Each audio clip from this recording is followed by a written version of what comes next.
We frequently allow our mental process and the limitations of language to create confusion within ourselves.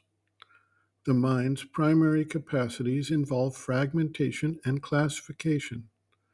Thus, we identify different aspects, parts, beings, roles, events, and treat them as separate and distinct from one another.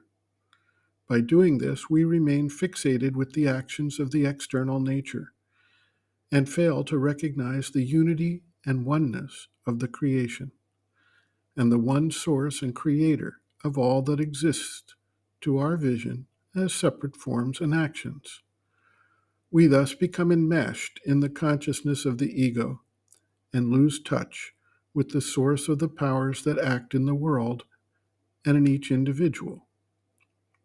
When we are able to step back and become the witness of the nature, we can see that the true essential being is formed and placed as a nexus of the creative process of the divine through the agency of the Atman, administering over the actions of each formation of being, with the ego being something of an illusory and temporary formation within the larger scope of development.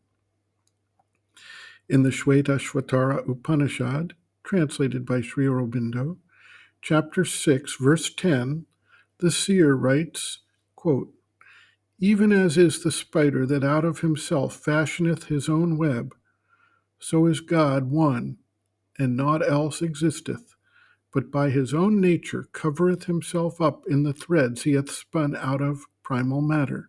End quote.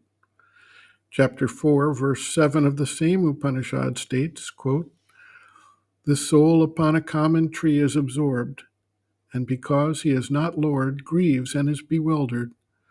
But when he sees and cleaves to that other who is the Lord, he knows that all is his greatness, and his sorrow passes away from him." End quote. Sri Aurobindo notes, quote, "In a certain sense, the various Purushas, or beings in us, psychic, mental, vital, physical, are projections of the Atman. But that gets its full truth only when we get into our inner being and know the inner truth of ourselves. On the surface, in the ignorance, it is the mental, vital, physical Prakriti that acts, and the Purusha is disfigured, as it were, in the action of the Prakriti. It is not our true mental being, our true vital being, our true physical being even, that we are aware of. These remain behind, veiled and silent. It is the mental, vital, physical ego that we take for our being until we get knowledge." End quote.